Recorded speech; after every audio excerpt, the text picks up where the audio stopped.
Hamaze iminsi mu gihugu cy'u Rwanda hari kuba inama mpuzamahanga yiga ku ikoranabuhanga, cyane ko leta y'u Rwanda imaze igihe kinini iteza imbere ikoranabuhanga mu buryo budasanzwe, ahanini ko yizerera mu kuba urubyiruko rwayo akenshi rwize ikoranabuhanga biri mu bintu byazamura iterambere, cyane ko leta y'u Rwanda yashyize imbaraga mu guteza imbere ikoranabuhanga. Aha twavuga nko mu burezi, ubuhinzi, ubuvuzi n'ibindi bitandukanye, cyane ko leta y'u Rwanda yashyize imbaraga muri ibyo byose, ariko cyane cyane yibanda ku ikoranabuhanga, aho muri iyi minsi ya none yashyize imbaraga mu bwenge buhangano cyangwa se AI mu buryo bw'ubuhinzi bijyanye nko koroshya ubuzima. Inyungu z'ikoranabuhanga mu bikorwa byose bitandukanye bya leta harimo nko koroshya ibikorwa ndetse no kugeza serivisi ku bintu bitandukanye mu gihe gito kandi byoroshye, biri mu bintu byazanaga imbogamizi mu gihe byabaga bitaragirwa mu ikoranabuhanga cyangwa se kubishyira muri digitali. Umunsi wa none uri nko muri gahunda y'ubuhinzi, ikoranabuhanga ryagezemo cyane, aho nk'abuhira bifashisha imashini bakoresheje telefone zabo cyangwa se mudasobwa.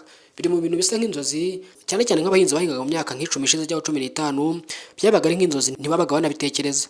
Gusa uyu munsi wa none kwita ku bihingwa ntabwo bigisaba gukoresha intoki, cyane ko haje ibikoresho by'ikoranabuhanga byifashishwa mu kwita ku bihingwa.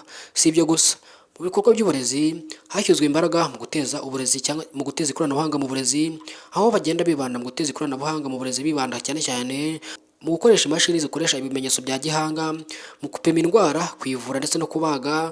Ntabwo akenshi bakifashisha intoki, cyane yuko ibi ngo byari ibya kera.